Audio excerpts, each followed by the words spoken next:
Good morning. Welcome to the Fearless Forecast of 2021, the webinar version. Today it is very pleasurable to seeing you guys online after our live event on the 17th of February last week.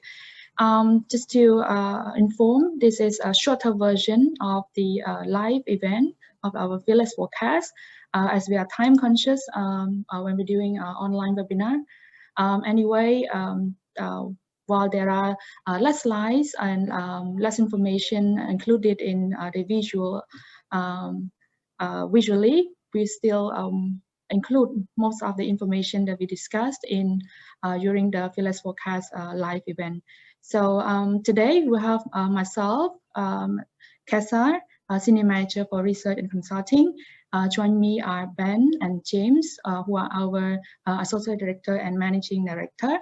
In this presentation, I will start with James opening giving us an overview of the Cambodia economics and some other sectors. So I would like to hand over to James right now.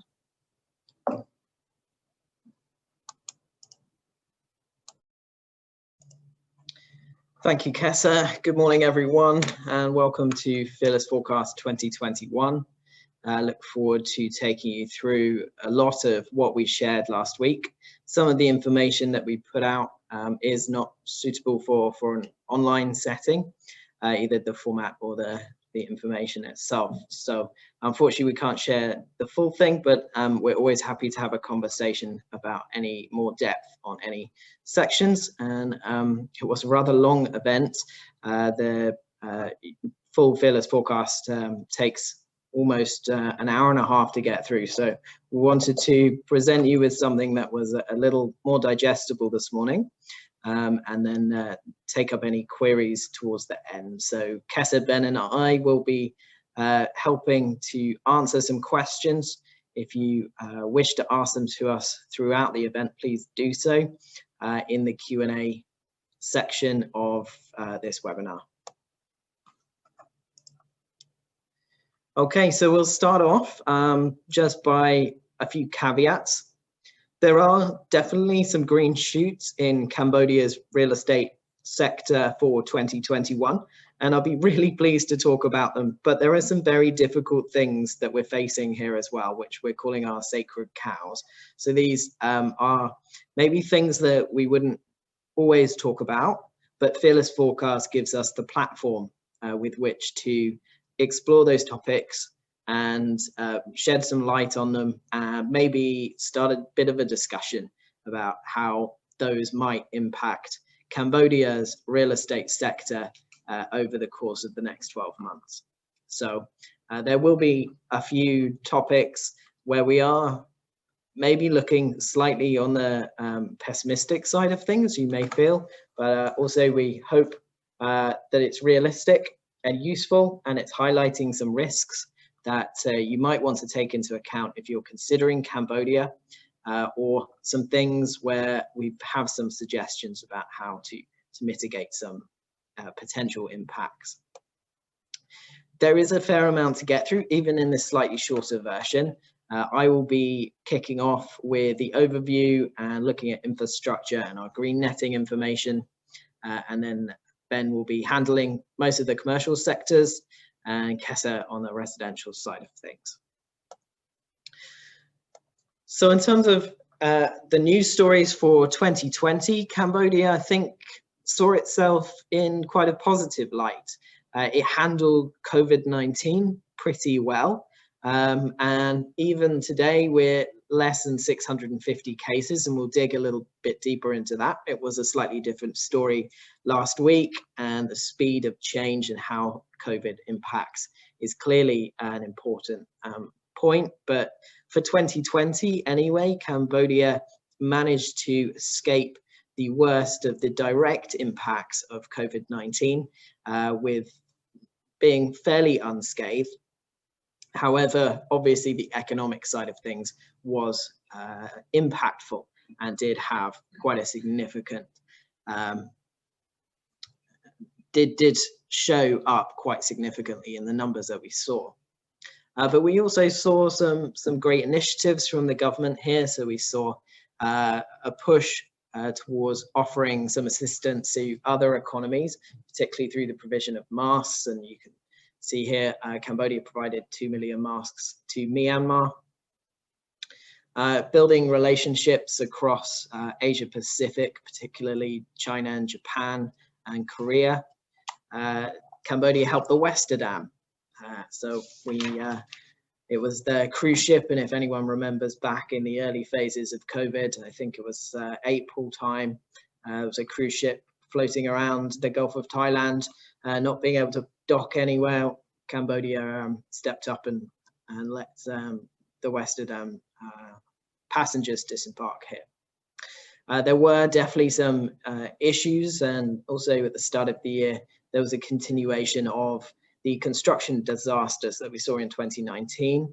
It feels a very long time ago now, but there was a building collapse in Kep, and it's something that the government have focused a lot on improving, and something that we will certainly see further push towards over the course of the next 12 months as some of the legislation they've been working on moves forward into use. But when we look at how other geographies saw the Cambodian story in 2020, it was more of a mixed picture. So there were some compliance issues, some problems in our economy, which got highlighted. We perhaps didn't get the recognition for the strength of the COVID response that Cambodia put out, especially when we look at a couple of graphs in a few slides time about where that has gone. But Cambodia took in Kavan the elephant. Again, the Westerdam got good news stories and actually managed to get a Trump tweet, which well, I think was the only one about Cambodia. But it's a pretty mixed picture, particularly if you start to look at the Western media. So when we're looking at Cambodia and Cambodia's image in the world, there is quite a significant difference between how it's seen in Asia Pacific, compared to Europe and the US. And that distinction is something that does play out, both in terms of the industrial sector, but also more widely the investment markets here in Cambodia.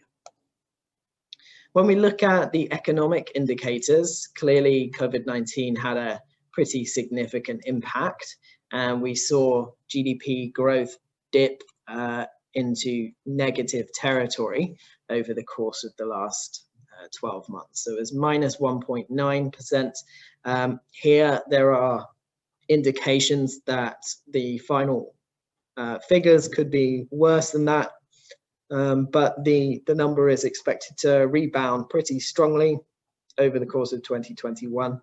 But in terms of other indicators, the numbers were pretty stable. So in particular, if we look at inflation, Cambodia's trajectory was flat, as is its exchange rate, the US dollar, as normal. We have seen increasing competition in the banking sector, which is a really important point, which we'll come on to later in the residential portion of this fearless forecast. So we saw lending rates coming down, and that's been a continuation of something that we have seen for some time. We also saw deposit rates slightly reducing, partly in response to that increasing competition. We expect gold prices to come off their peak in 2021. The reason for that is obviously the vaccination across the Western world, helping to perhaps stabilize some economies. In terms of real estate, the trajectory from all the sectors is a negative one. However, how negative varies very much, and we will get into a lot more depth on that and the reasons for it and how long some of those impacts might hold on for. In terms of impacts, certainly the office sector saw pretty substantial drop over the course of the last year, but it could be argued that that was slightly overdue and was likely to happen anyway. In terms of the other markets, we will get into more depth on those shortly. When we compare Cambodia's growth across the competitive geographies which we're most closely aligned with, so here we're looking at Thailand and Vietnam, we can see here that Cambodia's lack of diversification in its economy is starting to tell on the compound annual growth rate for the period 2016 to 2020. So the impact of 2020's negative growth rate for Cambodia was pretty significant in terms of impacting that. Prior to that, it had done very well over the course of the last decade, above 7% consistently. And we expect that whilst recovery will be pretty strong, that the extent of it may not be quite as high as we see in Vietnam, where there is more diversification. So they are coming out of the recession that we've been seeing, or the slump that we've been seeing, with slightly more robust growth over a longer time. And this is one of the major reasons for that, clearly. COVID-19, the big news story of 2020, or I'm sure you're all sick of hearing about it, but we thought that this graph was worth putting in because it shows the speed at which COVID-19 can take off. And also you see Cambodia's line at the bottom of the graph here. Cambodia survived very, very well through 2020 with very few cases. And when we presented this slide last week on Wednesday, so just 7 days ago, Cambodia had under 500 cases of COVID-19 recorded. That has changed over the course of the last week, and there is now significant risk. We're at about 630 cases as of today. There's significant community transmission happening in Phnom Penh. Hopefully, as contained, the government have had a fair amount of time to prepare for these issues and quite a lot of experience now. So they've taken some strong initiatives and really trying to get to grips with this quickly in order to contain it. And we've seen this happen a couple of times now in Vietnam, and they really have been able to get on top of it. So we hope very much that it's a blip and that we can all continue on. We are in the office today. We have been in the office the entire way through 2020, and I don't think there are many countries that have been able to do that. But when we look at the risk around COVID-19, it has certainly not gone away. And one of the obviously one of the ways out of this is to ramp up vaccinations quickly. We do have some vaccines here in Cambodia, provided by Cambodia's Chinese partners, but the regime of vaccinations so far has started, and certainly healthcare workers and journalists have been able to access some of the vaccines which are in the country. But there's a significant way to go in order to get that number high enough to protect the population. Significantly longer timeline expected for Cambodia compared to the Western world. So the likes of Bloomberg are predicting that Cambodia won't see a significant level of vaccination until around 2023. I think perhaps they're underestimating Cambodia's ability to deal with this. When we look at the approach that the Cambodian government has taken to finding, securing, and paying for vaccines, it's been pretty entrepreneurial.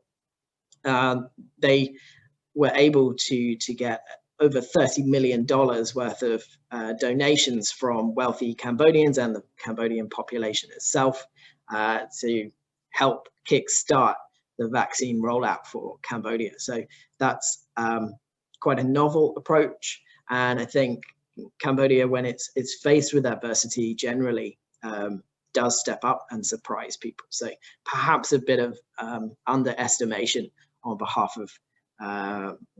of some of the forecasters of when this might happen, and that's certainly something that we hope. But will it be 2021 by the time that we see mass vaccination for the Cambodian population? Probably not, because the infrastructure to deliver that is not really here right now.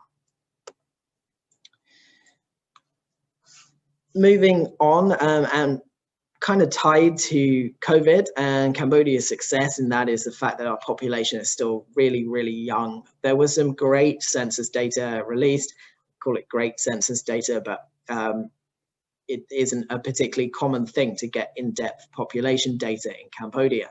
But the 2019 census was released in the latter part of 2020, and there's some really good insights from it. So if you haven't got that data and you're thinking about investing in real estate, I would suggest having a good look at it, because there are some good pointers in there as to how things are changing.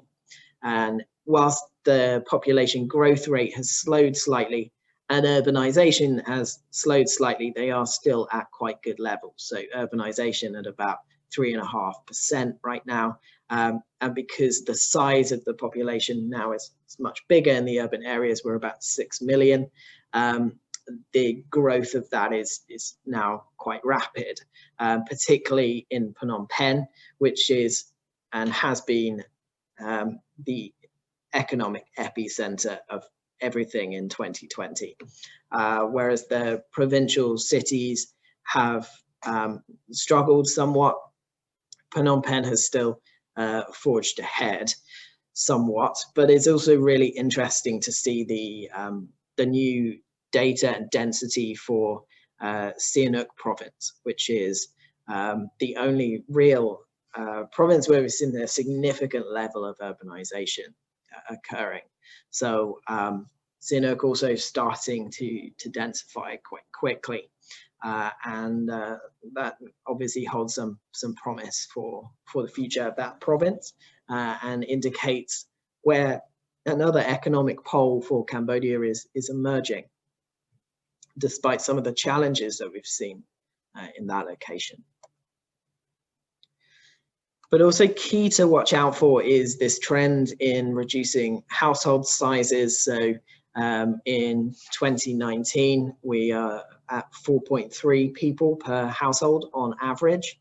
Here in Cambodia, and the number of households approaching 3.6 million.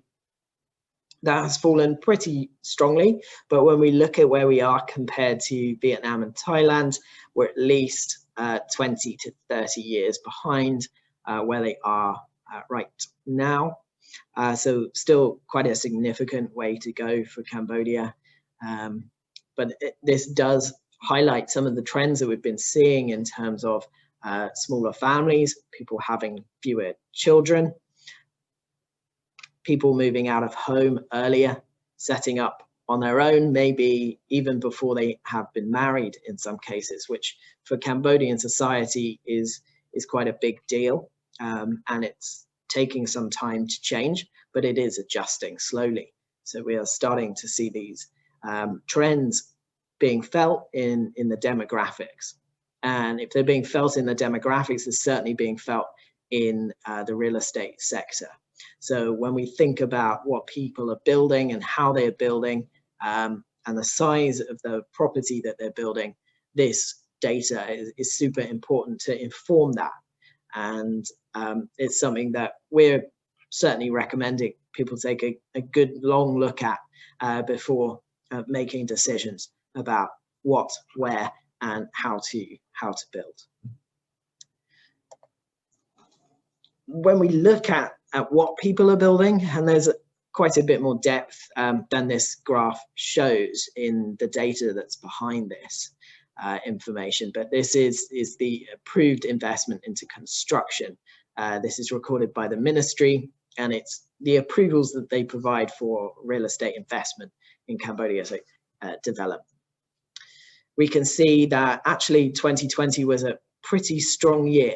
Now this includes everything from infrastructure to residential projects, to trade and industrial property.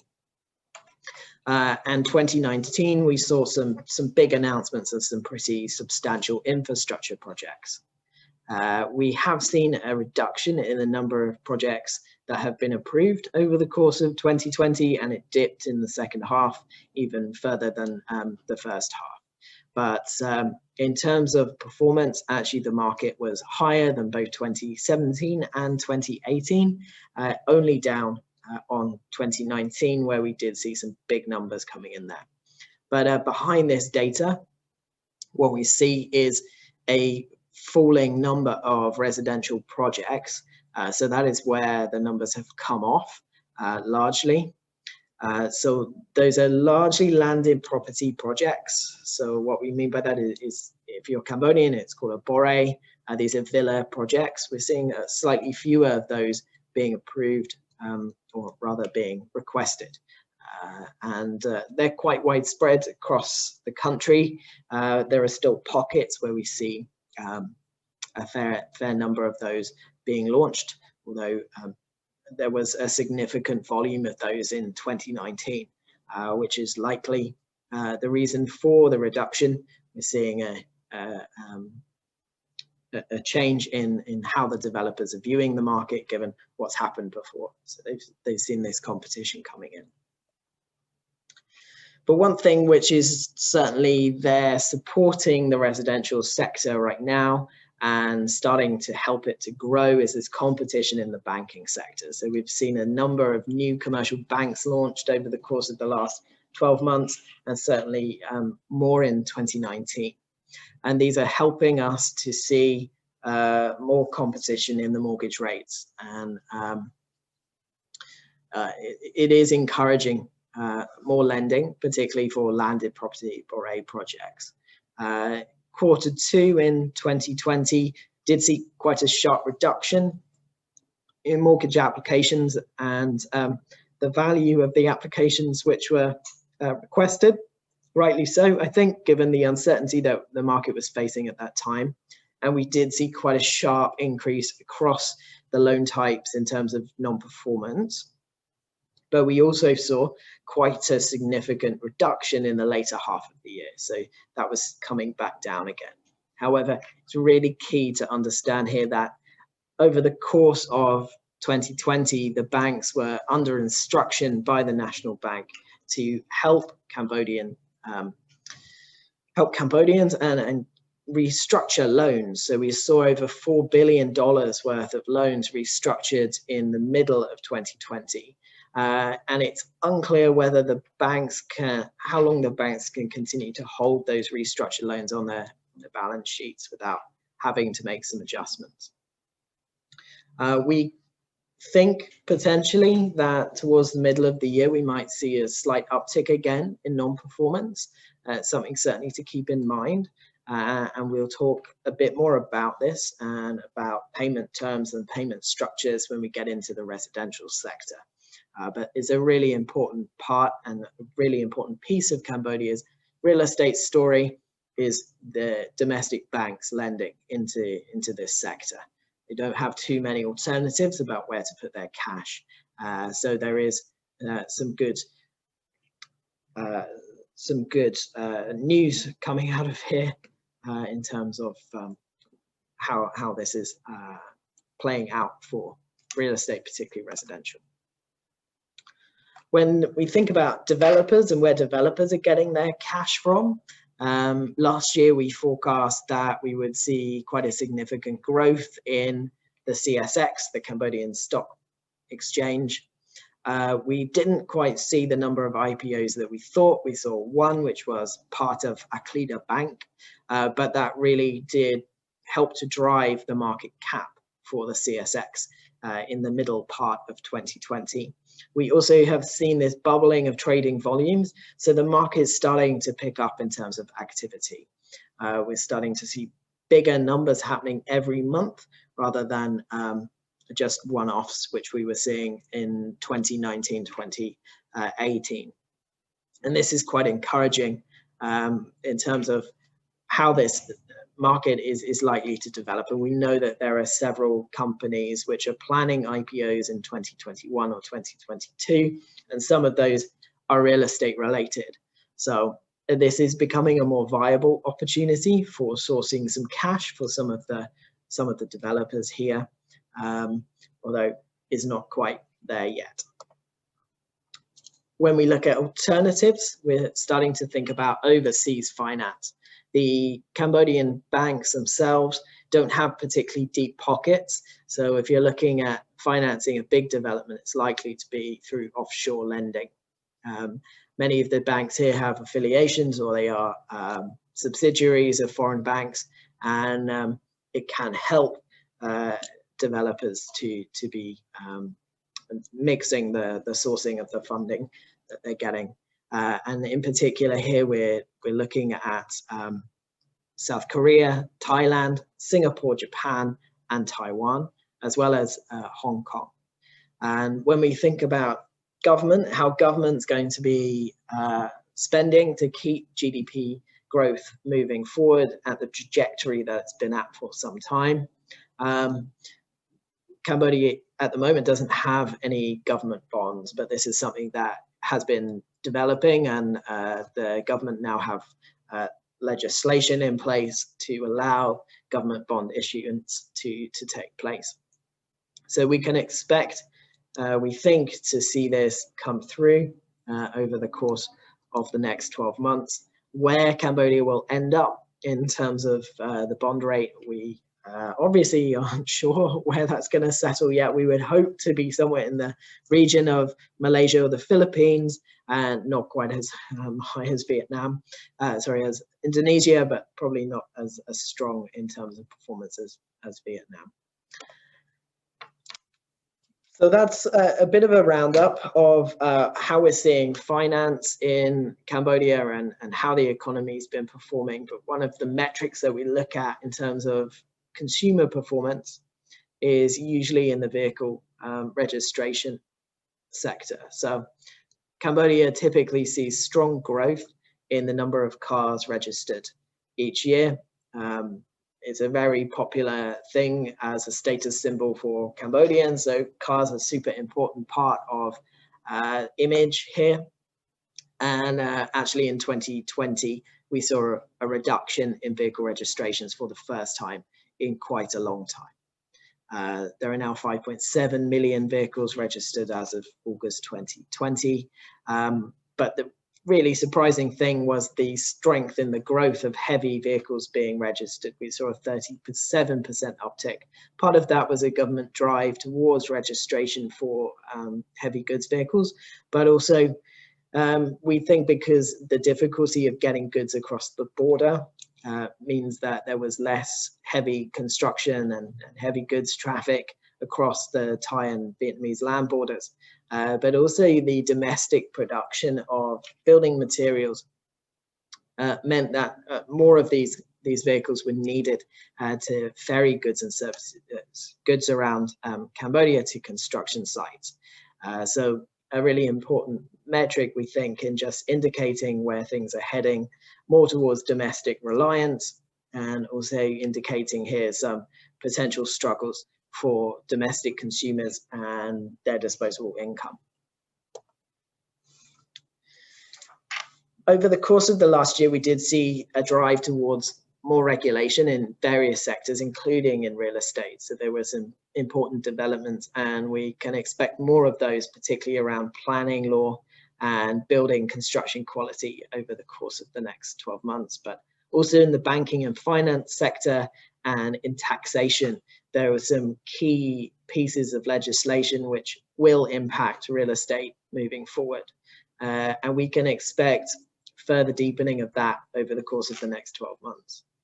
We think non-performing loans are probably going to increase again, maybe in the middle of the year, because the restructurings that took place, some of those, unfortunately, might not be too sustainable. So we can possibly see some impact from that in the middle of the year. Absolutely, we think government bonds will become a reality.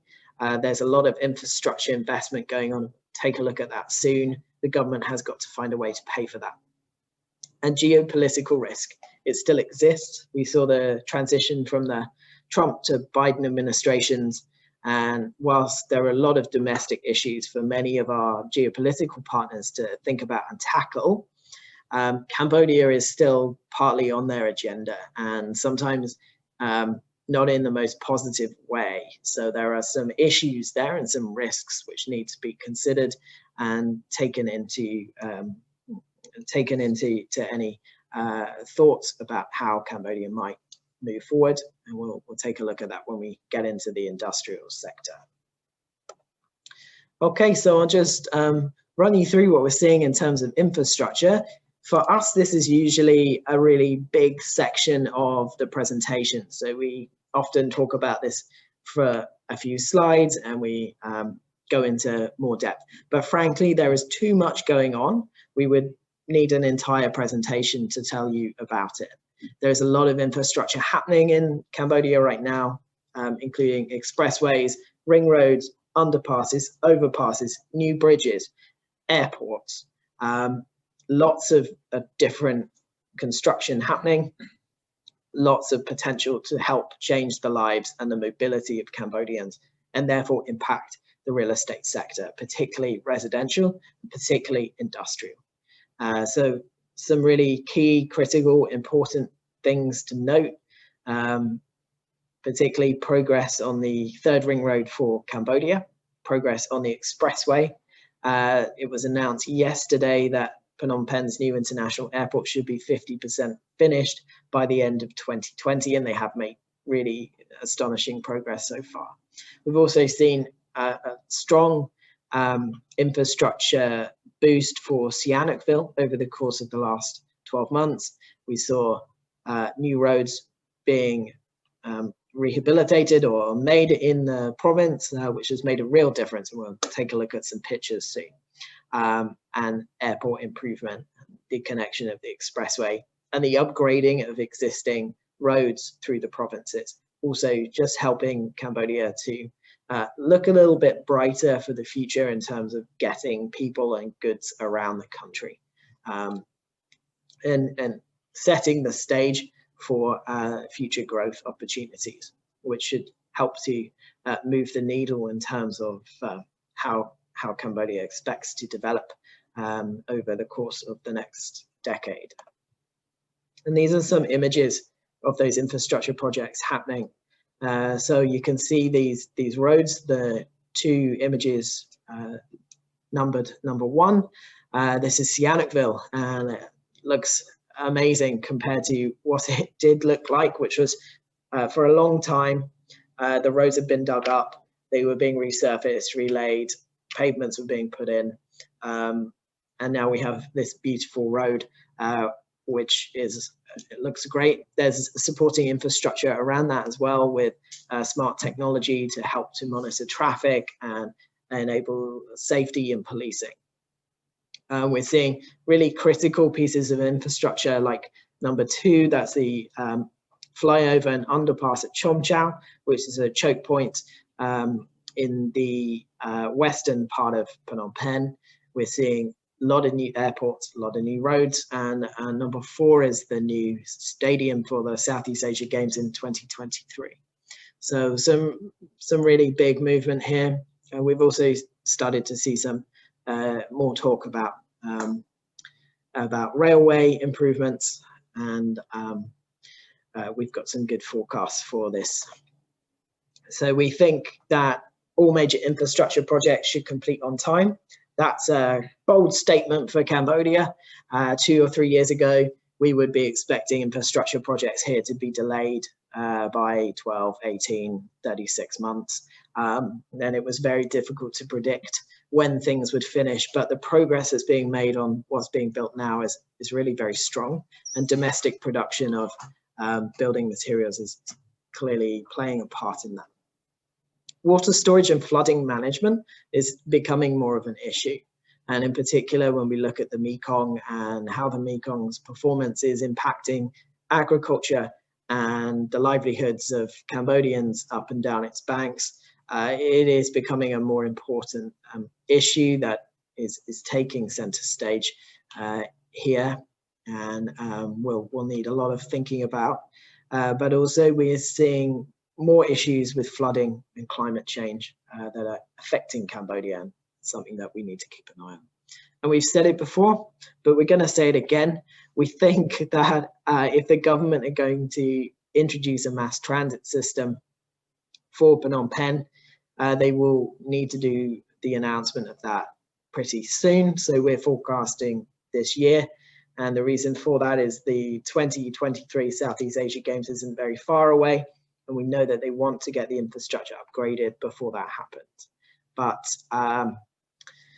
we always hope that we see this, because it can be a bit of a game changer for how real estate plays out. And certainly something that we would like to see, and could well happen over the course of the next 12 months. Okay, just run you through quickly our green netting work. So this is where we send our team out into the wilds of Phnom Penh to check out what's happening in the construction sector and find out a bit more on the ground information. So we're looking at construction projects across the city, and we're checking all the major districts across Phnom Penh. And our team found 279 projects under construction. We saw a fall in terms of construction starts in 2020. It's less than half of what we saw in 2019 and 2018. I don't think that would surprise too many of you. What might surprise you is that there are still projects ongoing from 2011, and there are projects on hold that started in 2013. And there was quite a significant chunk of the market of the development sites on hold that we found when we did this in Q4. So hopefully we start to see some of those get going again, but there are certainly some longer term issues for some of those sites that we've seen and that we've been checking. But we keep a close eye on this. Here's some more data on the breakdown of that. In terms of location, these are quite broadly split across many of the key districts, particularly the northern districts of Phnom Penh, Sentok and Tulkok, as well as the central districts, so BKK, Cham Kau Mon, Dorm Pen, and to a certain extent, Seven Makara. In terms of split by type, residential was the main one. What always I like is the unknowns. So these are where the developer can't tell us what they're building, and sometimes it's because they haven't chosen quite what they wish to build yet. And in terms of construction status, we are seeing more on hold, certainly, and quite a few of those on holds are at the core phase rather than topping out. So some key data in there to think about. There's plenty of competition out there coming in. That's not changed for Phnom Penh. We've still seen a number of construction delays.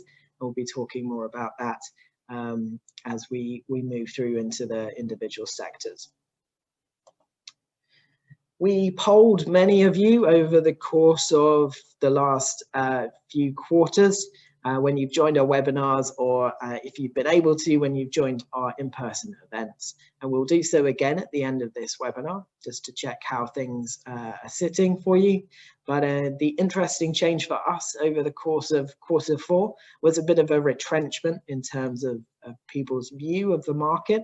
So the number of people saying that they've seen a major improvement in the real estate market in Q4 reduced, as did the number of people saying there was a major deterioration, but there was more in terms of no change, slight improvement, slight deterioration. So just more conservatism than we'd seen in Q3. But we also saw people moving back into the core sectors of what they were looking to invest in. So this was land and it was gold. And land and property in the stock market shrank, as did all the other sectors that we asked people about, which made up a much smaller proportion of their answers. Compared to Q3, there was a fairly dramatic shift and quite a squeezing of land and property in the stock market compared to gold and land. So just indicating that people were looking at heading back into the core asset types that they would traditionally invest in here, where they felt maybe things were safer. But also possibly the year of the ox coming in, and gold starting to take on more luster. I'll now hand over to Ben Nesbitt, who will talk you through the next sector.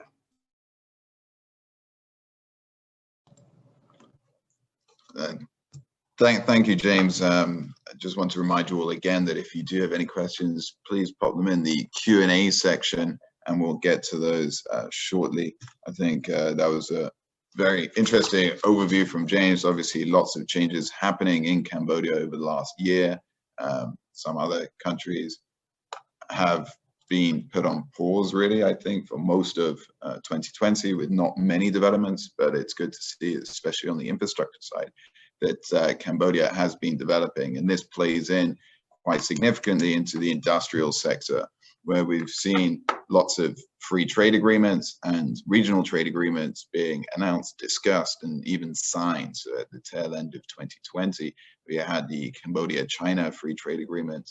I think it was the fastest free trade agreement to be signed ever, as well as the RCEP agreement, which involves most of the ASEAN countries. We did see the removal of everything but arms agreement from the European Union, which will no doubt have an impact on exports and imports. I think it was a big story at the beginning of the year.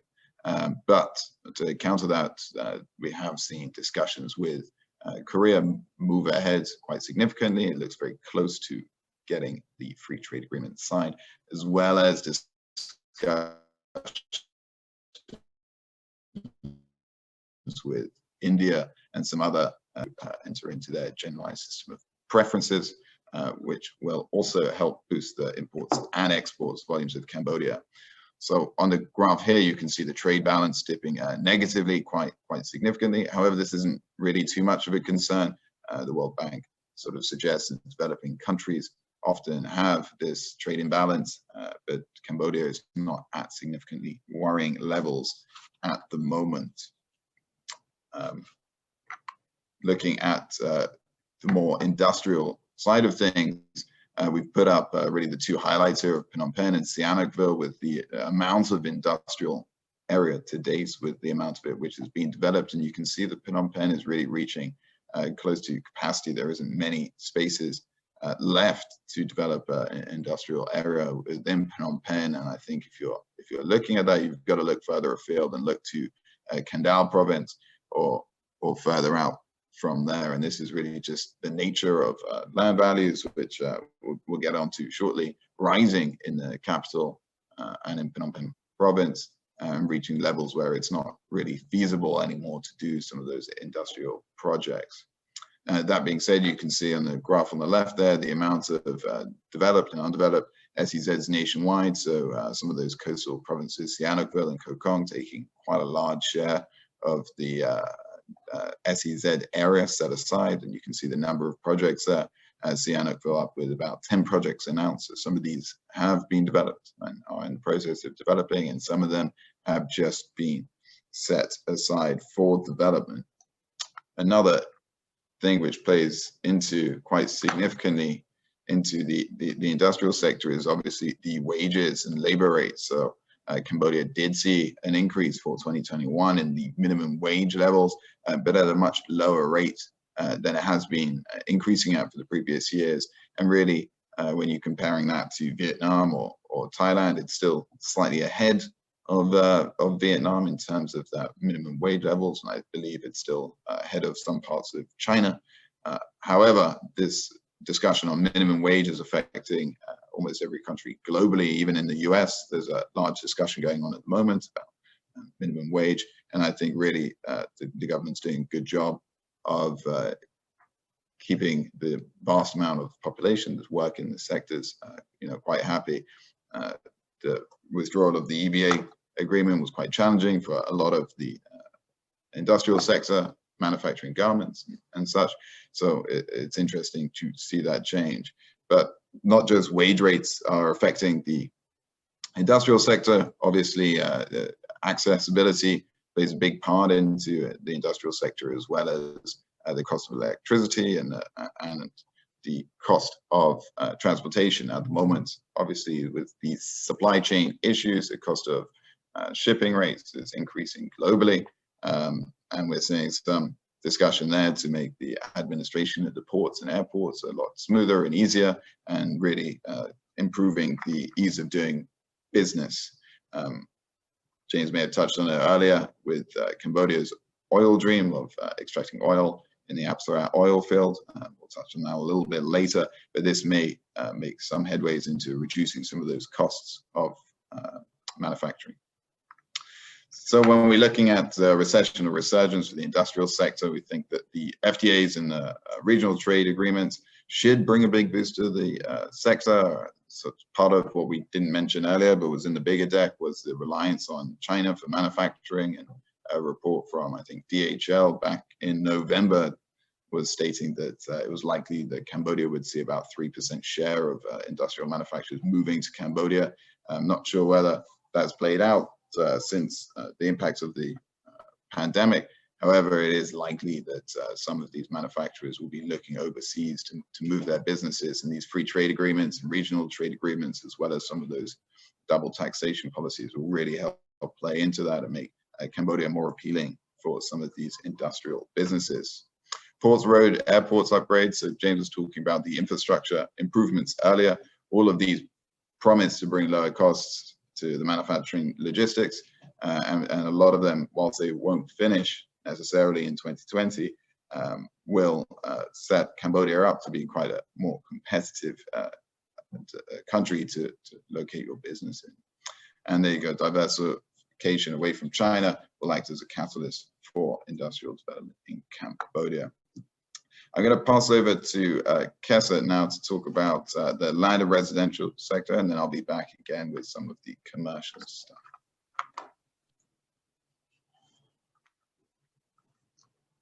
Thank you, Ben.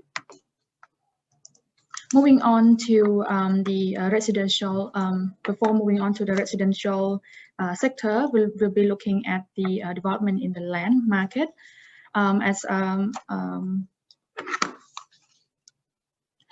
Actually, what we've seen over the past 12 months in 2020, land prices has been pretty flat across the city, but we zoom out a little bit and looking at the compound annual growth rate for the 10 years time from 2010. Looking at the major area in Phnom Penh, we see that the price range in CBD and the inner city districts have been pretty flat, but more development have been seen in the outer ring, in the suburb and outer suburb of Phnom Penh. We believe that, you know, as Cambodian, a long time ago, we still believe that holding land has made a good fortune, and in many cases, even in the compound annual growth rate here, you can see that the minimum or the average growth has been well above 10%. But it could be, the case could be changing over the course of the next 12 months, especially when you're looking at the holding costs of the land, especially in the central areas such as CBD and inner city districts, has becoming increasingly rising, and the value has not climbing up that rapid as previously seen in the history of the land market. However, looking further outside of the city, we're seeing that we're expecting the land value in inner suburb and outer suburb to continue to increase. In some cases, could be well above 20%, as the infrastructure development putting up has been at a rapid rate. As Jane mentioned earlier, a lot of this infrastructure will improve the movement of goods and people around the city, which will in result impact uplift value of the land as well. Regarding the recession or resurgence, we think that secondary location will continue to see price increase along with infrastructure development. We also have heard discussion about other public transport method and more improvement into the internal roads inside the Phnom Penh city. So that we expect to continue help the land prices in secondary location. With the scarcity of development land becoming more challenging, we're also expecting small land parcel to be more consolidated by a developer to make it a development site feasible and continue to catch up with the development inside the city center. As discussed earlier, the price in the central area would be expected to cool down, as in most cases we've seen that price in the central area has kind of reached its ceiling area already. Now going into the residential part of the market, we're actually expecting to see quite a lot of information in this section because we have subdivided into three subsectors in the residential. Let's start by looking at the average size of the deals that we have tracked since 2009. Over time, from 2009, over 10 years, we have seen that the sizes has been decreasing in both condominium and service apartment sector. Partly this is influenced by the demand side, but also being influenced by the supply side, where developers are seen introducing smaller unit sizes as opposed to what we have seen in 2009. However, looking into 2020, we have seen that the condominium size has increased a little bit from 40 to 48 square meter per unit, while service apartment sizes has remained the same. I will discuss further onto how and why we think sizes of the residential unit products could be an important topic for our developer. As a summary, looking back in 2020, we had seen 17 condominium launches and 3 other expansions completed, introducing over 10,000 units into the market, as opposed to 35 projects launched in the Borei or landed property market, which has introduced around 23,000 units into the market. This is has been a quite substantial increase regarding new supply into the market, despite the uncertainty around the COVID outbreak and economic uncertainty. A lot of part of the markets and economy are still closely monitor the changes, but we have seen that residential market hasn't been quiet at all with all of these project launches. We'll look into further in the next slides. In this slide, we look at the supplies of condominiums and the yield of the sector. In 2020, actually, we've seen only 4,000 units completed, which is quite low if you compare to the forecast that we had early in 2020. Partially, this has been impact of the delays or disruption of the imports of construction materials, but largely has been the over-optimism regarding the completion of condominiums, which could be quite different in Cambodia, where infrastructure are not well up to prep until now. In 2021, we're expecting more supplies to come into the market. We have been very careful in forecasting this, learning from what we saw in 2020. But even though with a pessimistic or a conservative point of view, we're still expecting that quite a substantial amount of condominium supply coming into the pipeline in 2021. Looking at the right-hand side, we're looking at the records of the yields in the condominium market. We are looking at just slightly above 5% for high-end sector, while affordable and mid-range are close to each other at around 5.5%. This has been contracted since the trends in 2018. If you're looking at a further term trend, which has been to continue to adjust as according to the market reaction. We're expecting to see this yield compress further, especially now that the rental market has been facing challenges and more completion of the completed stock are introduced into the market, and just to increase more competition in the rental market. Next slide. We'll be looking at the some example of the project launch and expansions that we saw in 2020.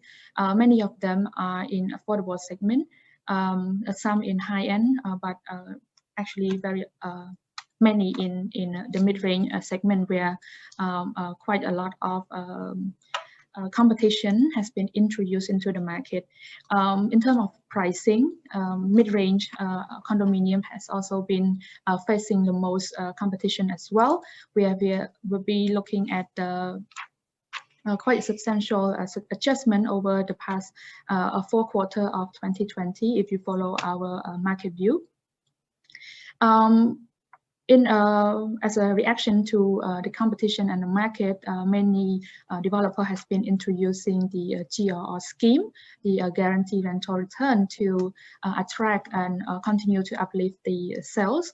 However, the response from the markets in terms of popularity of the GRR has been at a mixed signal. We'll also discuss the result of GRR in the next slide as well. Now let's have a look at the landed property, or locally known as the CBRE market. In terms of the supply, in 2020, now the supply has reached up closer to 200 projects across Phnom Penh, just looking at the completed supply only. We're expecting this to continue further in 2021. Actually, when we talk about landed property, we love to look at a few years back, where not many supply came into the pipeline, but particularly from 2019 and 20, and we think and further in 2021 as well, new completion and new development has been introduced to the market. We also seen quite an increase in terms of new developer, locally and international, local and international developer has set their foot onto the landed property market as well. In terms of weighted average sale prices in the subsector, we have seen that the prices climb up, as we mentioned, when the supply hasn't been a lot as what we see in 2020. But in just the first half of the first quarter in 2021, we have seen some adjustment in the price already, but we'll continue to monitor and look closely into the development in the sale prices in the coming months. This has been some of the projects that were introduced in 2020. We have actually not enough space to put 35 of them into the slides, but we hope this will give you a good picture of what they look like. So introduction of the landed property market has been quite diverse in terms of not only the location, but also in terms of a unit price and unit types that are being introduced into the market. This is very important if you are looking to develop a CBRE or landed property project.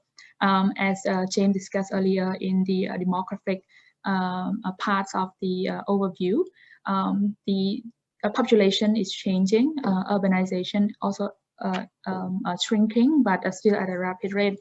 But what interesting is the size of household. that is shrinking as well. So we have seen quite a movement into the affordable segment, where developers are trying to introduce smaller units type with a more affordable price. Although the locations and facility to support the lifestyle may be still challenging in most of the affordable affordable projects.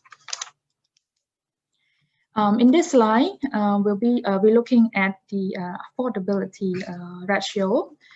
We tried to compare what happening in the condominium and landed property market. If you look at the sector average, we are looking at the ratio of 8.5 time average salary to be able to afford a condominium unit, while as in landed property sector, you'll be looking at an average of 15.4 times of the average Cambodian salary to be afforded. This has been a debate or the question that a lot of people has asked, whether when they want to consider a residential unit, whether or not whether they should buy a condominium or landed property. So far in the year, we have seen an increasing interest of buyer looking into a condominium market, partially because of the affordability, but also when looking at the location of most condominium as compared to most landed property projects that are much further away, and now that traffic has been very challenging for many parts of the city. Coming into the central area has been increasingly difficult for many people. So a lot of them are looking at or considering owning a condominium for units for their own occupancy. What interesting to see in the residential market is also the changes in the lending competition in the lending market from commercial bank. We're looking at a lot of adjustment in terms of interest rate and payment term, both from the financial bank as well as the developer themselves, to help the buyer to be able to afford many of these projects.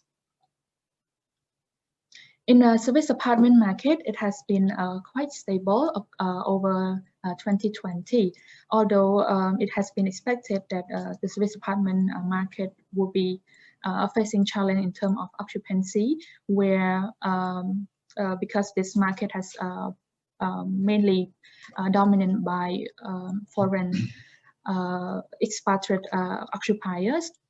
In 2020, actually, we still see new completion in both a grade A and grade B segment, introducing around 3,000 unit. Combining both market into 3,000 unit as of the end of 2020. There hasn't been a large increase actually, looking at the small market size and particularly high demands from the expatriate community, although currently it has been facing the challenge of occupancy. Also, a new competition arise for service apartment market is seen from the hotel industry, where short-term stay has been now converted to long-term stay, and a lot of hotels still are looking into offering this long-term stay option to many expats and occupiers, which has come in turn another competition for the service apartment market. In terms of recession or resurgence in residential market, we expect that oversupply will remain a challenge for the market, and competitions that arise from this new supply that being introduced, as well as those that are already in the market, will continue to suppress on the pricing, both in secondary and primary market of condominium. And we're expecting to see a slight reduction in landed property as well, where now competition has been arising more as compared to 2020. in the main Phyllis forecast slide, we actually have another slide on the agency fee that has been rising. Even and landed property, even in the landed property market, where most of the developers previously having their own sales team now has started to work with agency to be able to sell more of the unit at a quicker rate to ease with the cash flow burden. Respecting that the high agency fee are not here to stay, as it's becoming unhealthy. In some of the projects, we are looking at 15 to 18% commission rate for the agency, which has becoming, eating up much of the profit margin for the developer. However, we expecting that there will be more innovation and more creation in the response to the market, where developer may introduce new scheme of ownership and financing option to ease up the buyer's burden and to help accelerate the sales better. As the yield is being compressed, as seen in the previous slide, we're expecting GRR to facing quite a hard time, especially for those projects that coming up into completion in 2020 and 2021, where rental market is facing a challenge. Moving onward, we'll hand over to Ben to discuss on hospitality market. Over to Ben. Yeah, thank you, Kessa. I'm just a bit conscious of time. I'd like to thank all of you for sticking with us. I'm going to try and get through hospitality, retail and office in about 15 minutes so that we have some time for questions. We've got a lot coming in already, so just keep them coming. So moving on quite quickly, looking at the mobility trackers. So this is data that Google tracks via their Google Maps. And here we're presenting the Siem Reap, Sihanoukville and Phnom Penh data. So this is for parks and recreation, which includes open spaces and public areas, and sort of gives us a barometer of where people are going and where they're moving. So we just want to highlight the difference between Siem Reap, Sihanoukville and Phnom Penh. And you can see that clearly the coast is much more popular for domestic tourism than Siem Reap. And it's interesting to also note that we have gone above the baseline, which was way back in February 2020 at some key spots. And these are really around those public holidays. And it's quite interesting to see that. A little bit more detail here on domestic tourism. So the domestic tourism, which is the internal tourism within the country, was down in 2020. Quite significantly on the 2019 numbers, and predominantly that drop has come from foreigners living in Cambodia traveling, and this may be a result of a lot of those expats and Chinese nationals leaving the country at the end of 2019 and at the beginning of 2020, just as the pandemic started unfolding. But also I think people are being more careful about where they go, even if there isn't necessarily a lockdown in Cambodia.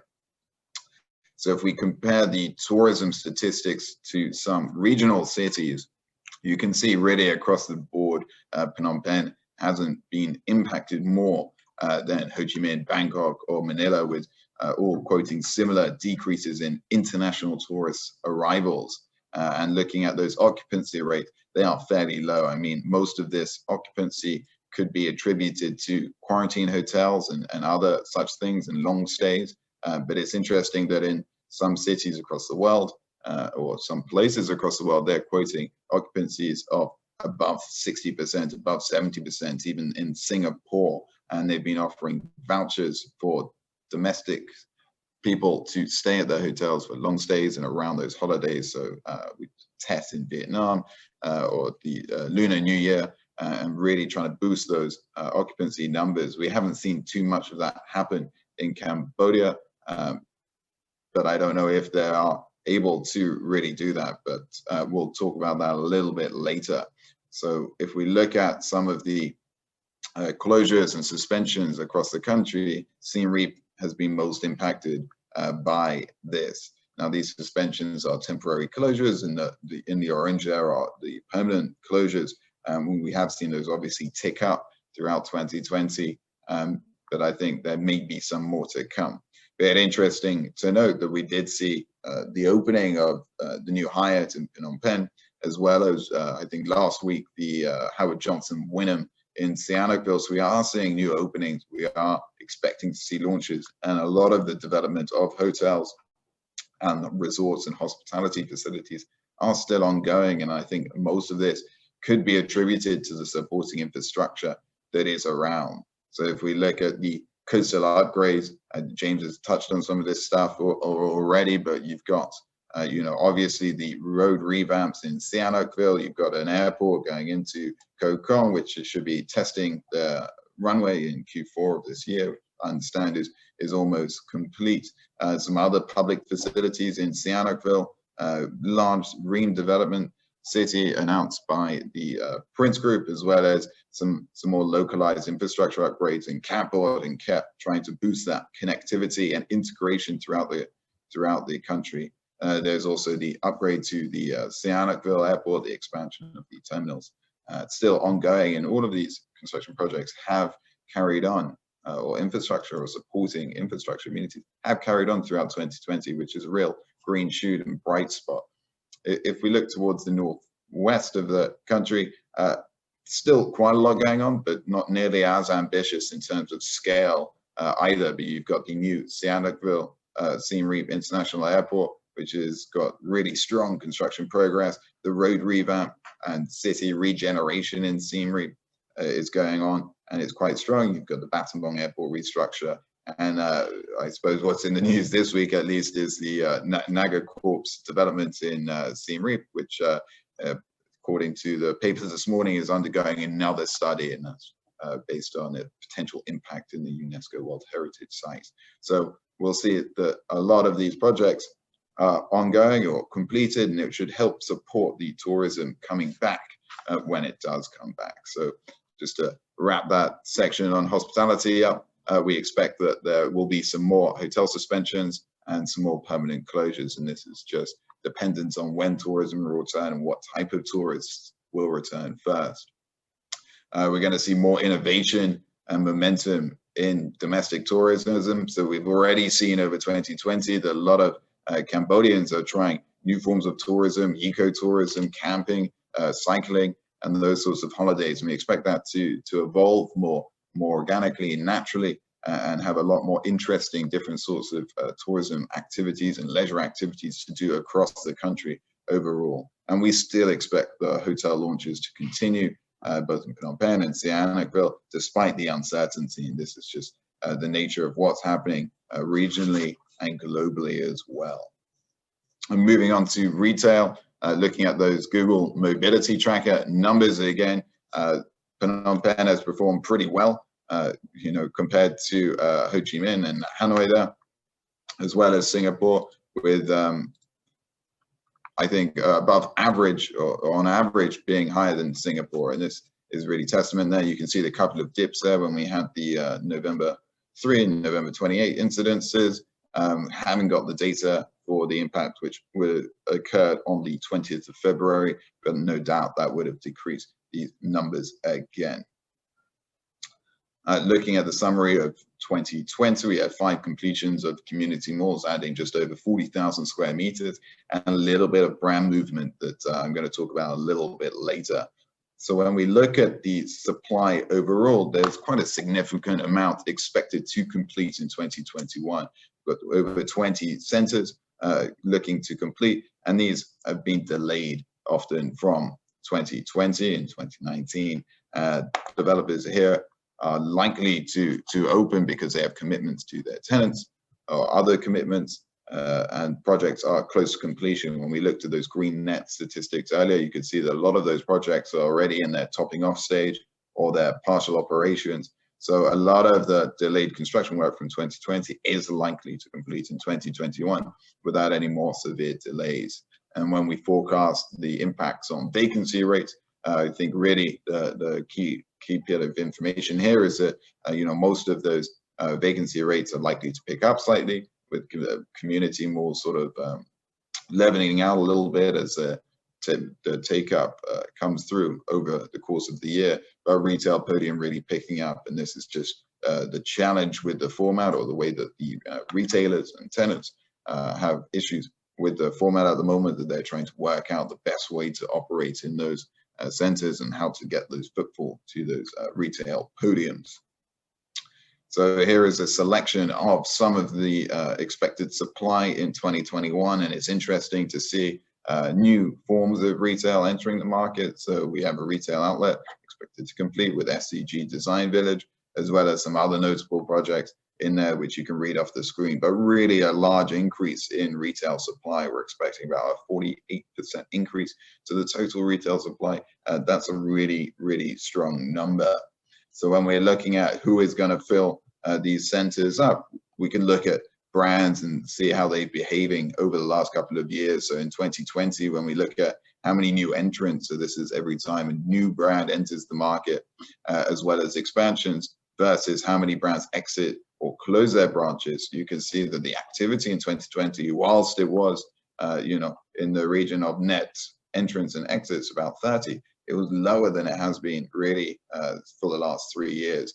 I think this is really just a reaction from those retailers globally, not looking really too much at expansion, as they're looking at cash flows during the pandemic, and also trying to answer some of those questions in more developed markets about bricks and mortar versus online retail.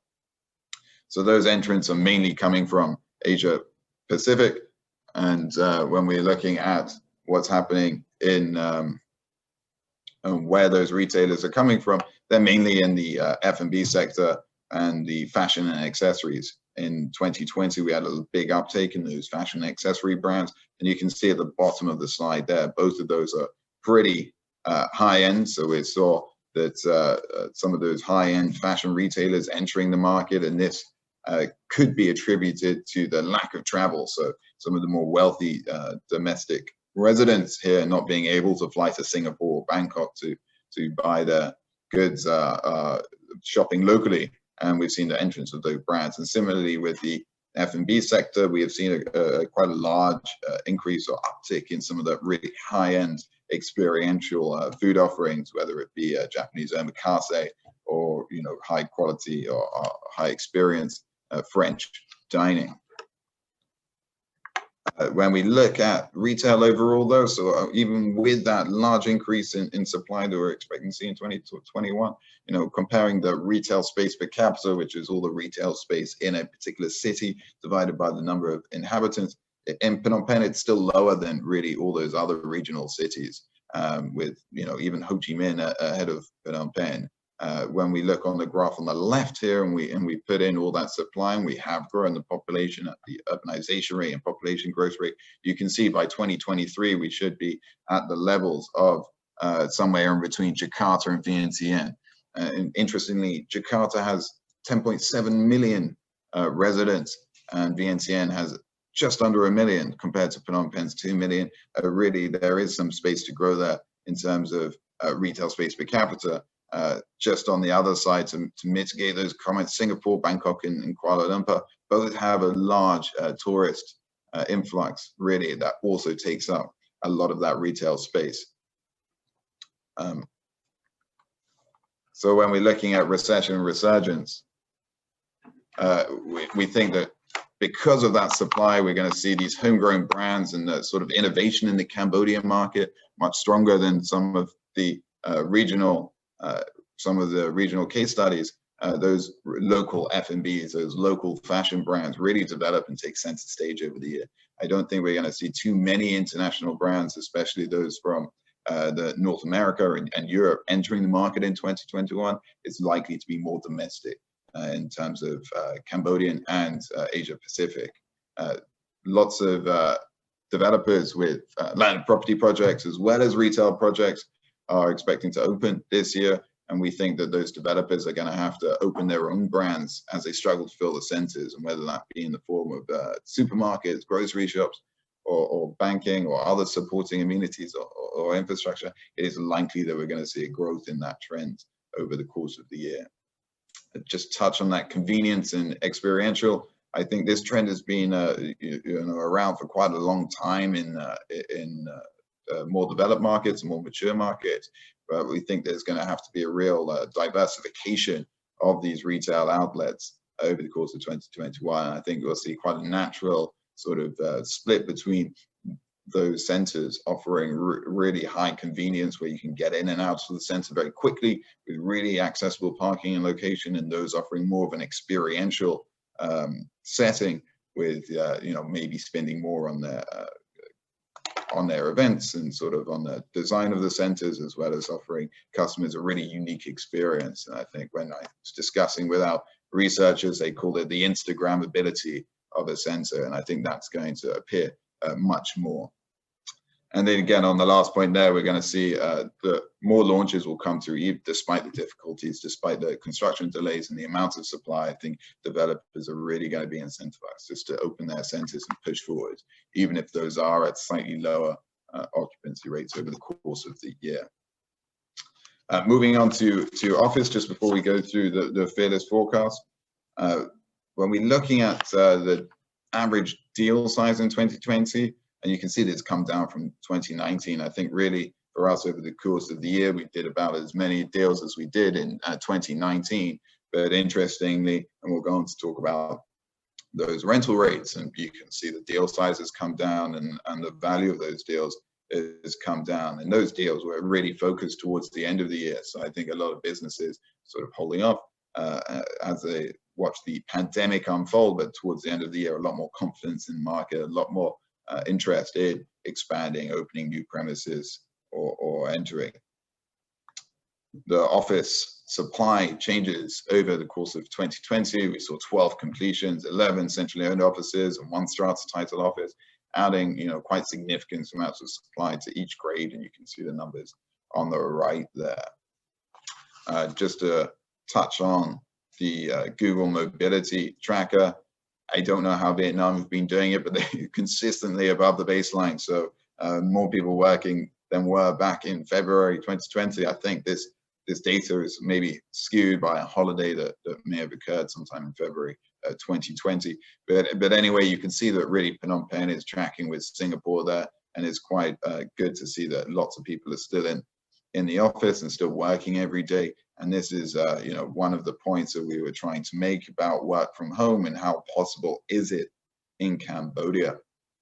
So when we look at the work from home numbers, some data put out by the World Bank, I think in November of 2020, you can see that 87% of businesses reported no working from home. That's quite significant. I think really a large part of that reason is some of these logistic issues which arise, such as data connectivity, air conditioning, source of electricity, stable broadband connection, young families, small living environments, as well as Cambodia seems to be quite a people-focused place, especially when you're new in a job with quite a young population, needing to talk to your manager or needing to talk to a senior or someone that's been in the job longer for you is quite critical. And think it's a lot harder in Phnom Penh to do this work from home quite sustainably, unlike what we're seeing develop in more mature markets, especially in North America and Europe, where work from home doesn't seem to be so much of an issue, with even some countries reporting increases in productivity. I think when we talk to businesses around Cambodia, notably when work from home has been tried, I think productivity does drop off quite significantly there. The graph on the right is talking about the adaptation to digital platforms. I'm not going to go through that this morning, as I want to leave some time for questions. So back to office supply here on the graph on the left, we've included in the blue the strata title supply. So you can see in 2021, it makes a remarkable change in the amount of supply when we're trying to forecast what's going to happen to vacancy rates. We haven't put in the strata tile vacancy rate forecast because we're not entirely sure how this is going to pan out, and we'll witness that over the first half of the year. However, we are expecting to see an increase in vacancy really across all those grades by the end of 2022. And this is just the nature of increasing the supply by that amount as well, underlying that. So, when we look at that strata title supply, 180,000 almost 181,000 square meters supply to be added in 2021, a 166% increase. That is a really large amount of supply to enter the market. And I think all those developers will be keeping an eye on who they can attract to those buildings to take up those tenancies. It's going to be really difficult, and even for the centrally owned office market, this may impact. So if these buildings try and target some of those tenants already in these centrally owned buildings or compete for the new market, it is going to have an impact on rental rates really across the board. So when we look at what sorts of tenants and where people will be coming from to fill up this space, looking at the Fortune 500 companies, you can see that 96 companies out of those top 500 companies globally already exist in the market, with 30% of them being affiliates or license agreements. That's quite a high number already in comparison to Vietnam and Thailand, but definitely not nearly as high.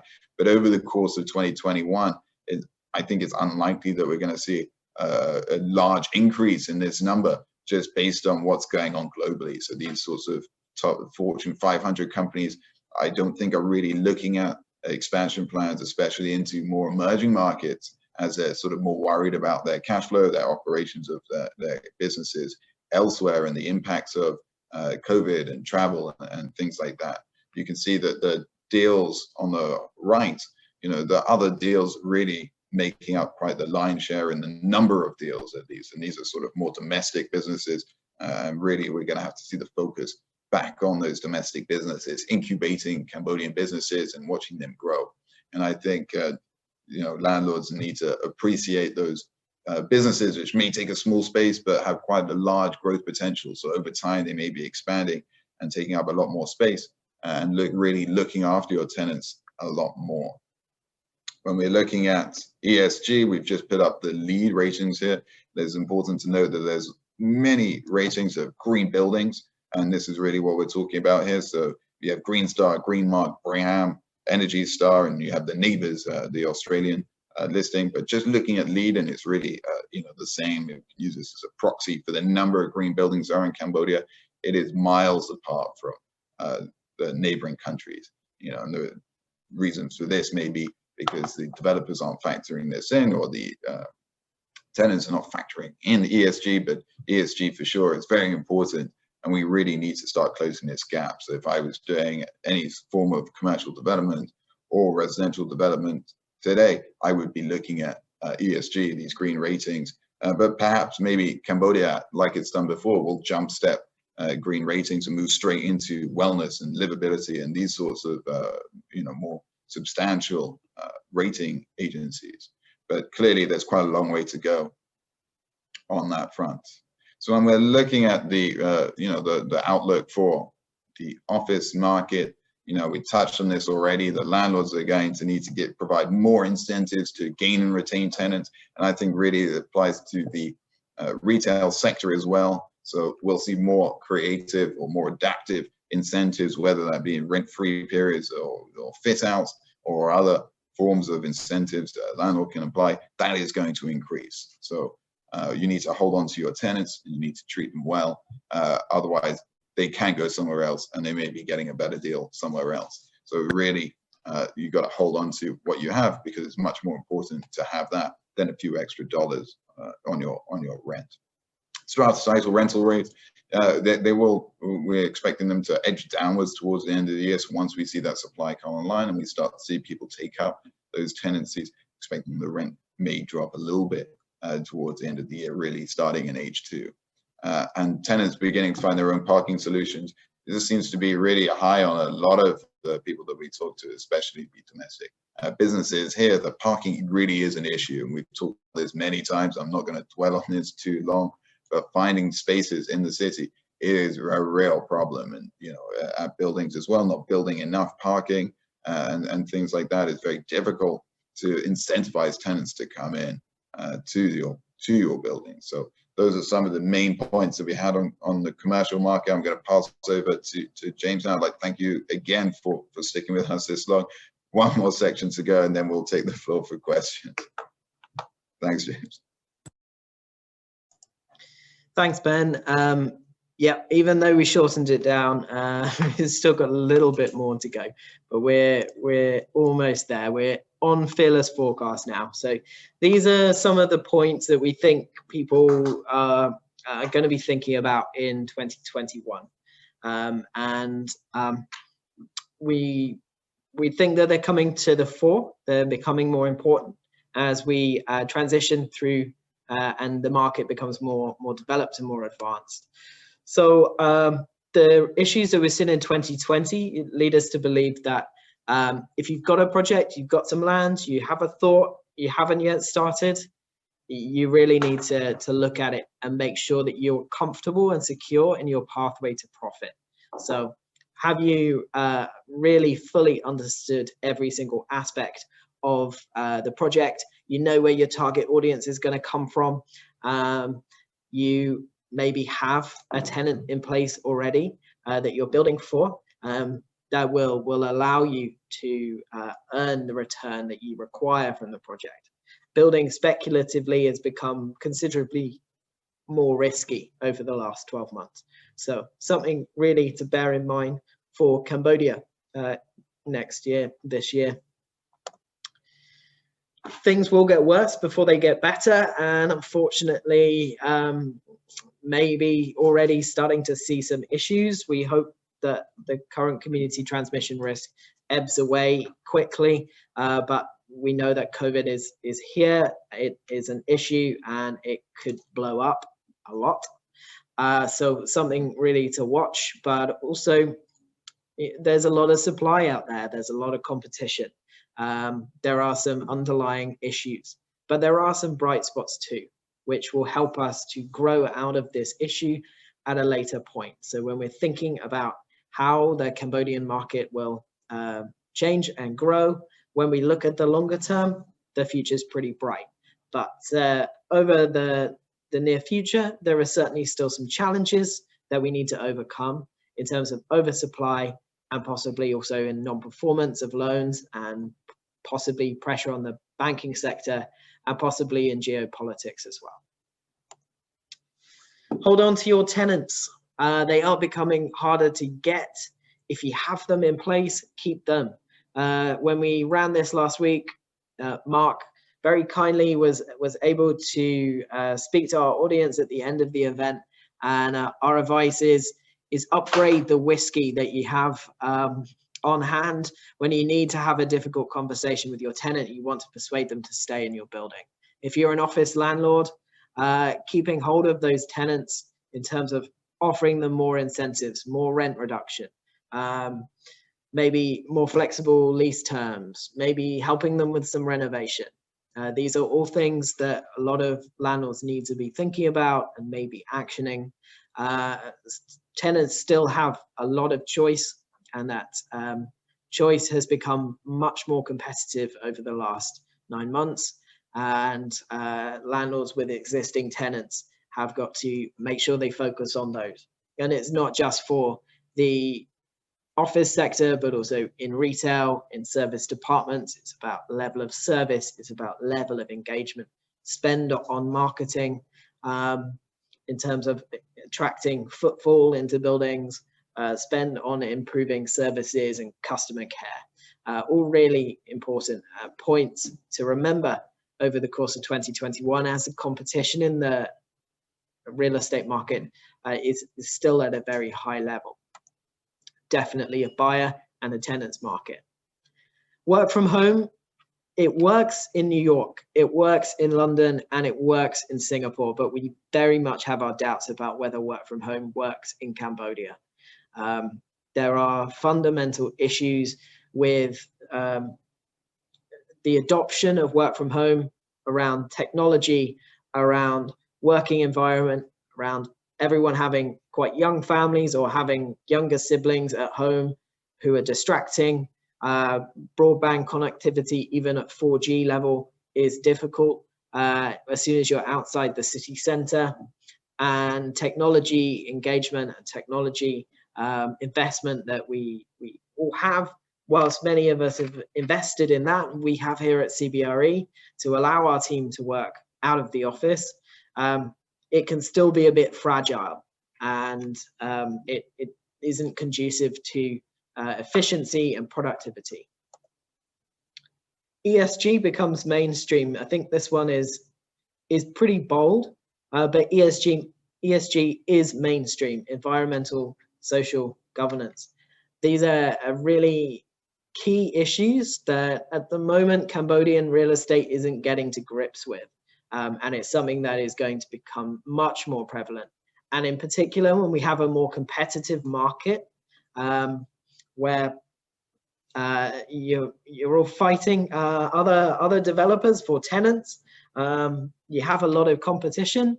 ESG can be a defining, differentiating point to think about and understand and drive into a project to create that point of difference and offer something beyond just a cheaper rent. And we think prop tech is also going to become much more mainstream, again, as a differentiator. Prop tech opportunities are out there. They're in Cambodia, they're in Vietnam, they're in Thailand, they're in Singapore, definitely. So there are prop tech solutions out there that can really help to improve efficiency and the use of buildings, how people use them, how people work, how people interact with the physical environment. And encouraging and working with prop tech companies and thinking about how these solutions might fit in to your building or your development can be really key and helpful in setting that building apart from other opportunities. Young people will start traveling first. So if you have a backpacking hostel, you have a 2-3 star hotel that you can offer at a cheaper rate, then you will probably see higher occupancy, certainly in the second half of the year, as young people with itchy feet want to get out and start experiencing travel again. But the older generations are likely to be more cautious. Those that can afford higher end options also possibly having still a bit of a delay in terms of whether they're comfortable to travel or not. And so we think young people are going to be the backbone of hospitality for a little while. Changing demographics, we've talked about this a couple of times in relation to the census data we saw in 2019 and in relation to the residential market. When we think about the future for Cambodian real estate and the fact that you need to plan more closely the pathway to profit, then demographics are a really key part of that picture, and understanding how those are changing and respond to that is a really key thing. And we certainly think that with better access to data, better numbers, this is becoming more possible in Cambodia, and something that we all should benefit from over the longer term.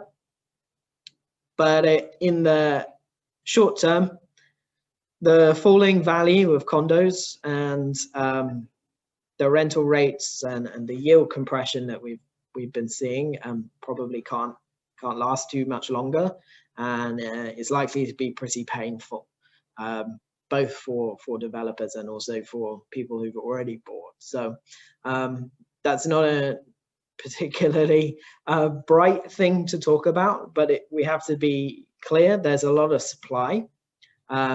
The occupancy rate is still at a relatively low level comparatively, and rents are not going up. So condo values and yields are probably an issue in the medium term, and something that we certainly need to be keeping an eye on, and how the market starts to respond to that, also key.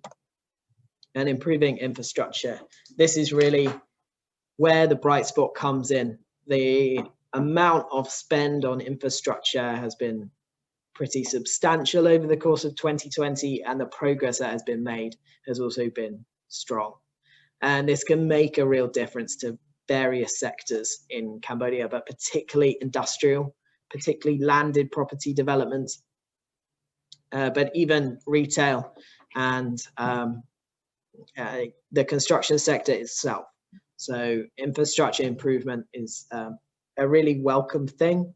and very much the highlight of 2020 as far as the real estate market is concerned, and its potential for the future, and creating a good story for the industrial market in particular, and some good hope for how that might develop over the course of the next 24 months.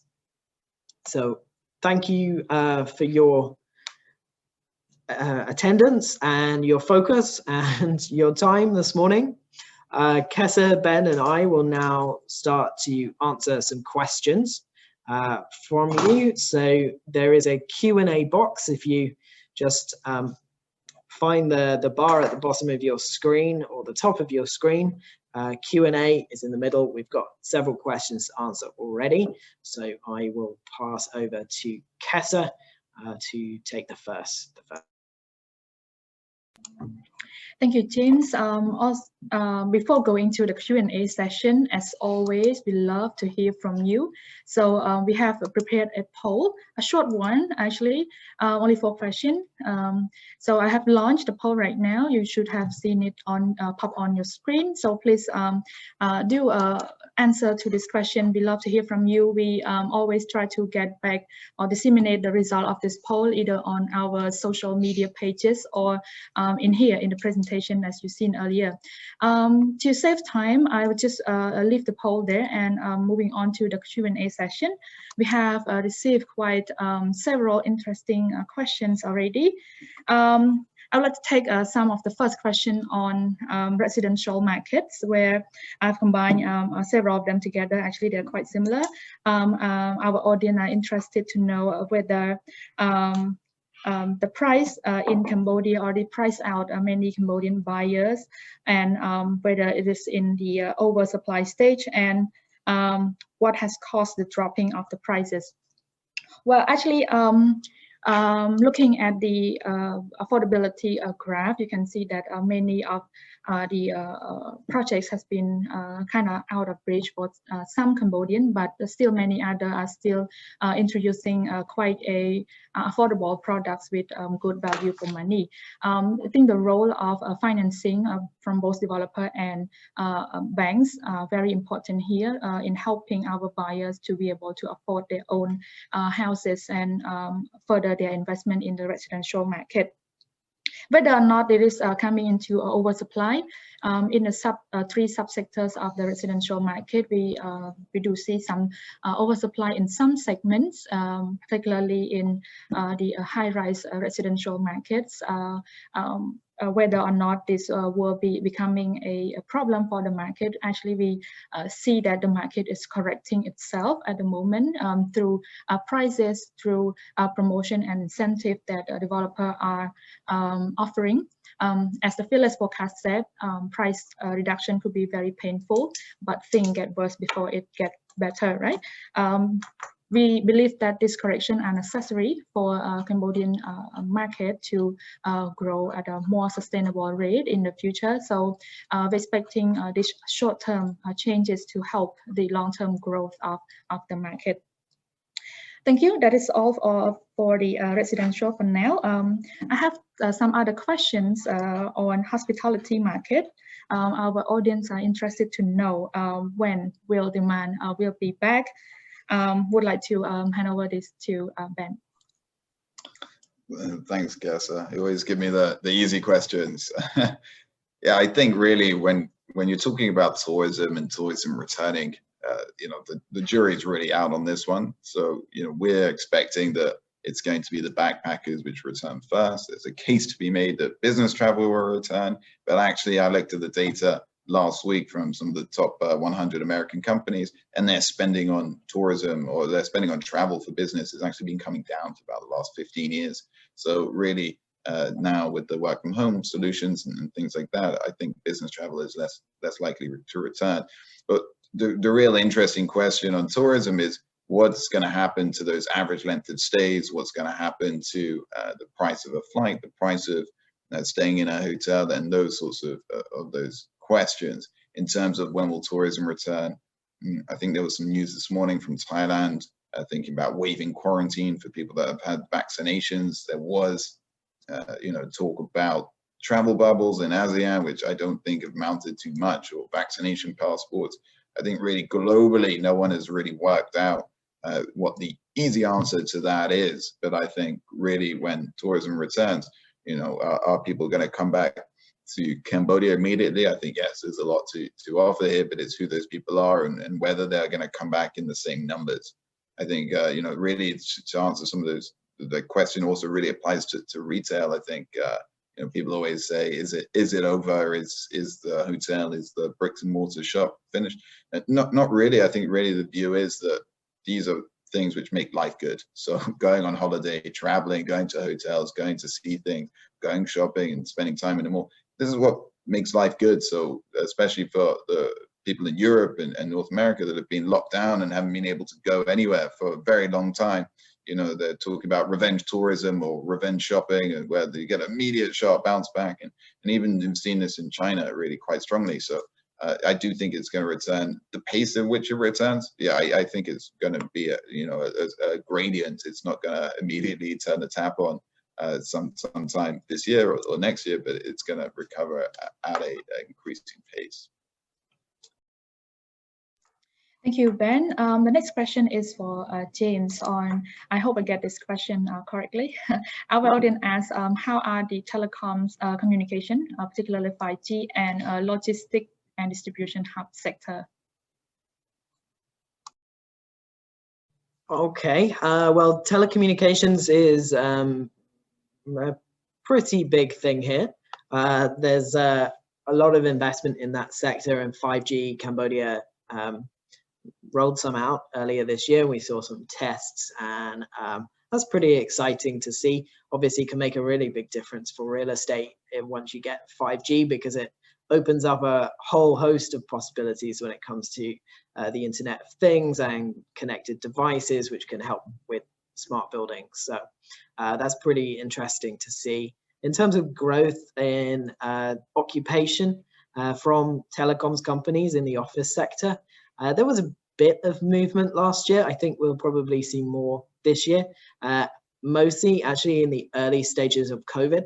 It was around making sure that they had appropriate facilities to go to if there was an issue with COVID in their existing buildings. So creating some resiliency in their office portfolio was key.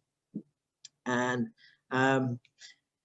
in terms of logistics and infrastructure hubs, clearly there's a lot of development going on, and the industrial sector holds a lot of promise. So we're starting to see some plans for industrial development, particularly to the south around the new Phnom Penh airport, and also in Sihanoukville and Koh Kong and a few other provinces in Phnom Penh, particularly the border towns, Bavet, Poi Phet, along the Thai and Vietnamese borders to support those economies. When we look at what's happened with Vietnam over the last 5 years, it's been really remarkable growth in its industrial sector. And it took really some catalyst for that. So it took infrastructure improvement. It took the setup of an SEZ structure that worked for investors. It took the Singapore government. It took Samsung. We are seeing a few of those things coming here now, but not the full complete package. So I don't think it's going to be an exact replication of that, but it is quite encouraging. And those things will help to drive those infrastructure and logistics hubs into the future as an improvement in bringing down the cost of logistics in Cambodia, the efficiency of that sector. Hopefully that answered that question. Thank you, James. I think further to this question as well, quite relevant, is on the construction progress throughout the city. Our audience interested to know what is the current situation with the construction, and whether or not the speed will, or activity will be back to the pre-COVID level. I think this is tied to sale and leasing progress as well. So when we're seeing a reduction in demand brought out by COVID-19 in part, this is putting some pressure on some developers to decrease the speed at which they plan to bring the property to the market. And that can help in terms of slowing supply, so that we get a slightly longer time for the market to try and recover a bit before more supply comes in and then starts to impact rental rates. So that's part of the answer. Part of it is the fact that it is slightly more challenging and certainly more expensive to be importing materials into Cambodia, and that is having a knock-on effect. There's also about the impact on the market over the last 12 months and the valuations that are resulting from that, and how developers are funding their project.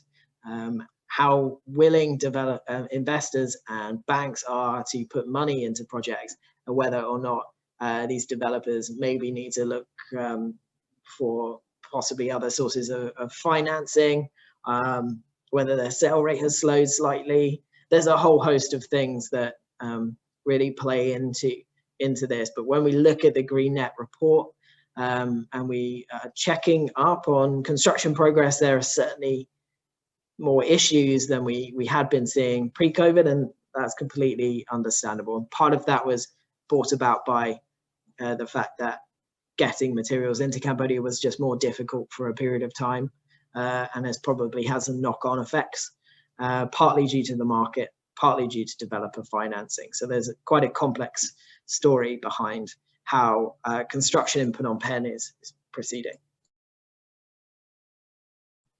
Thank you, James. The next question is relevant to the office market. So I think I hand over to Ben. Our audience said, given the the rise in the supplies, what is our expectation of rent correction in the upcoming year? Yeah, so I think over really the course of 2020, and we put it in our Q4 reports, our market view that went out, that you can access online as well if you haven't seen it yet, and we'll send a link to you in an email following this. We saw rental corrections really across all the grades over the course of 2020, and really sort of petering off towards the end of the year. We're sort of seeing a bit more of a stabilization in those rents. Factoring in the increase in supplies, we think there's more room to go in the form of, discounting rent. Yeah, there is some room to go, but I think that ultimately it won't be in the form of a headline rent. I think a lot of landlords will want to keep up the headline rents and sort of offer a longer sort of rent freeze or more incentives, more parking spaces, and that sort of thing across 2021. But for sure, I think there will be rental corrections in some of the grades of office space, but it tends to, or to me, it looks like it's going to be, quite dependent on location of the buildings as well. So talking about sector-wide is actually sort of talking about the location of those offices and where they are, and sort of what the dynamics of the buildings are, including the floor plate size, the amenities available on the site, and really how flexible the landlord will want to be with the tenants. I think across really everything at the moment, we've been talking about the adaptability of the buildings and the developments and who the investors are. So there's a notable change in where the demand is coming from, and it's really the domestic market at the moment, and what we think is going to be continuing in 2021. So talking to the developers or investors of these buildings and having them being able to adapt to the changing demand and changing trends is really all to do with the flexibility. So I think, from some tenants, everyone is very price sensitive at the moment, and it is a tenant market, but actually, that tenants may be willing to pay those rental rates if they're getting value. So if you can provide that value to them in the forms of flexibility, whether that be in rental payments, or whether that be in partially paying for the fit out, or offering longer rent freeze or break clauses, or whatever the tenant is after, parking or larger washing facilities, and you may be able to keep those rental rates up. But for sure, yeah, just looking at the supply versus the demand, yeah, it looks like there will be some space for rents to continue the downwards trend in the office sector. Thank you. Shifting away from the office sector a little bit, just jump into the retail market. Our audience asks, what has been the trends in the consumption in the retail sector, and do we see any inflation rising in the near future? Okay, in terms of demand, well, the Google tracker and the other information that we see in the market gives us a picture that footfall is down. It has improved up until the 20th of February, and now it's likely to be falling again, but actually pretty close now to the baseline that we saw back in February 2020 prior to COVID. So at least people are venturing out, or they were, to malls. I think there's been a more clear indication that people's disposable income is not really as high as it was. It's not going quite as far. But this varies very much across social stratas. So at the top end, people still have plenty of cash to spend, and we're seeing this through the introduction of the luxury brands coming here specifically to capture some of that.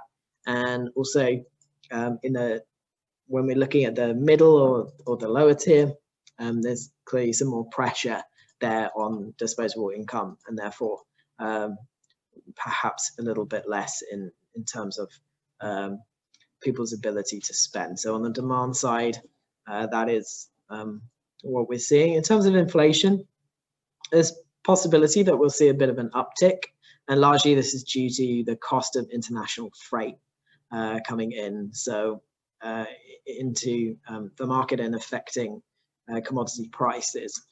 But we touched on briefly oil production. Cambodia is not really producing very much. I think at the peak, we're expecting 7,500 barrels a day. It's a very small amount. It's only bringing in government revenue of $30 million a year. Can it help to reduce our petrol prices? Probably not, especially because we're not refining. So commodity prices, yeah, probably some uptick, but the general forecasts are that it should remain within the realms of what we usually expect. So.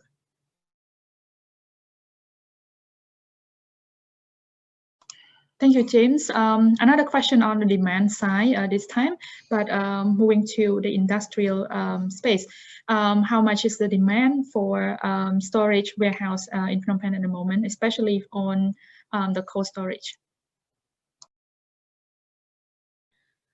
Demand in industrial has been pretty strong for a while, but what we lack here in Phnom Penh is speculative industrial construction.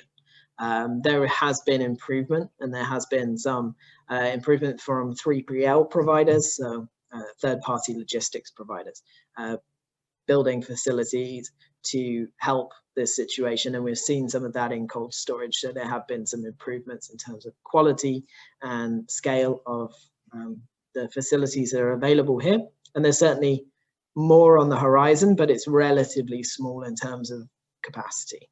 So mostly what we're looking at when we think about industrial supply in particular is build-to-suit options, or land sales, or land renting over a longer term. So from the demand side, there certainly is some, but whether or not it can be satisfied by what's being built right now is another question. I think there's some good innovation. There's some really interesting things around Industry 4.0.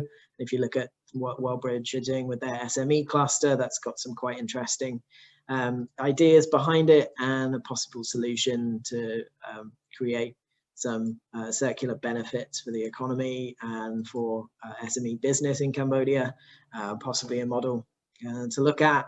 But generally, yeah, the industrial market's still quiet, but because it is generally a bit small, but it has great potential to grow on the back of those infrastructure improvements.